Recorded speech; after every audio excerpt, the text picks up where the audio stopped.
અને મેં બહુ મહેનત કરીને આ પર્સન્ટેજ લાવ્યા છે. આજે ધોરણ 10 નું અમારી શાળાનું 100% પરિણામ આવ્યું છે. નમસ્કાર દર્શક મિત્રો, હોટલાઇન ન્યૂઝમાં આપનું સ્વાગત છે. રાજ્યમાં ફેબ્રુઆરી માસમાં લેવાયેલી ધોરણ 10 ની ગુજરાત માધ્યમિક બોર્ડની પરીક્ષાનું પરિણામ આજે જાહેર થયું છે અને આ પરિણામ 83.86% આવ્યું છે. આટલું ઊંચું પરિણામ આવ્યું હોવાને કારણે વિવિધ કોર્સની અંદર અને ધોરણ 11-12 ની અંદર પણ પ્રવેશ મેળવવામાં વિદ્યાર્થીઓને મથવું પડે એવી પરિસ્થિતિનું સર્જન થયું છે. આવો વિગતવાર જાણીએ કે ધોરણ 10 ના પરિણામમાં કઈ રીતે પરિણામ જાહેર કરવામાં આવ્યું છે અને એની માર્કશીટ કઈ રીતે મેળવી શકાય.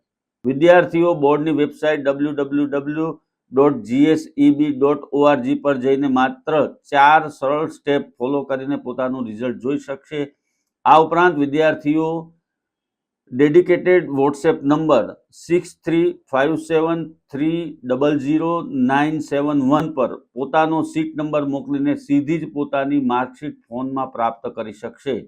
7,56,392 વિદ્યાર્થીઓએ પરીક્ષા આપી હતી, જેમાંથી 6,34,327 વિદ્યાર્થીઓ પાસ થયા છે.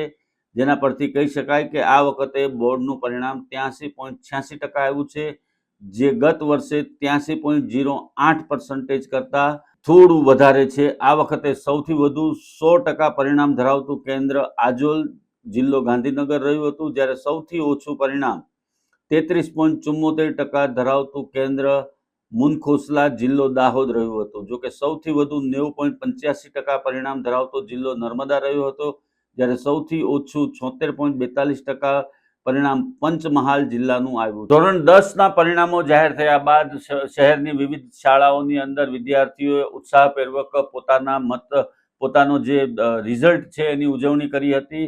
સુરત શહેરની અનેક શાળાઓમાં આજે મીઠાઈનું વિતરણ કરવામાં આવ્યું હતું, તેમજ ફટાકડા પણ ફોડવામાં આવ્યા હતા. ધોરણ 10 ના જે વિદ્યાર્થીઓ પાસ થયા છે એ તમામને હોટલાઇન ન્યૂઝ પરિવાર તરફથી શુભકામનાઓ પાઠવવામાં આવે છે.